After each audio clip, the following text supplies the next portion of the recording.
الرحمن الرحیم۔ انسانوں کے بالوں کی خرید و فروخت کرنا کیسا؟ دیکھیے کہ انسانوں کے بالوں کی خرید و فروخت ناجائز و حرام ہے، چاہے اب وہ مرد کے بال ہوں یا عورت کے بال ہوں، دونوں کے بالوں کی خرید و فروخت ناجائز و حرام ہے۔ اور عورت کے بالوں کے متعلق تو شریعت مطہرہ نے یہاں تک حکم فرمایا ہے کہ عورت اپنے بالوں کو، جو بال اس کے ٹوٹ جاتے ہیں، ان کو بھی چھپائے گی، کیونکہ اس کے بالوں کا بھی پردہ ہے۔ جب وہ بالوں کو چھپائے گی تو اس کے لیے اتنا پردہ ہے کہ شریعت مطہرہ نے اسے بیچنے سے منع کیا ہے اور چھپانے کا حکم دیا ہے۔ اگر عورت جو ہے اپنے بالوں کو بیچتی ہے یا مرد بیچتا ہے تو یہ ناجائز و حرام کام کرتے ہیں، اور عورت کے لیے بدرجہ اولا اس میں جو ہے وعید ہے وہ اس طرح کہ جب عورت اپنے بالوں کو بیچے گی تو بیچنے والا ایک تو اس کے بالوں کو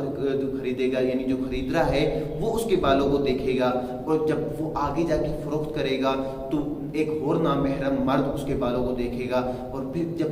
جس کے پاس اس کے بال جاتے رہیں گے تو ہر ایک شخص اس کے لیے نامحرم ہے، اور نامحرم اس کے بالوں کو دیکھے گا تو جتنے نامحرم مرد اس کے بالوں کو دیکھیں گے تو اس کا گناہ اس عورت کو ملے گا۔ اس لیے عورت کے لیے بہت زیادہ اس میں احتیاط ہے کہ عورت اپنے بالوں کو بھی چھپا کر رکھے گی، نامحرم مردوں کو نہیں دکھائے گی۔ اللہ تعالیٰ مجھے اور آپ کو دین متین پر چلنے کی توفیق عطا فرمائے، آمین بجاہ نبی الامین صلی اللہ علیہ وسلم۔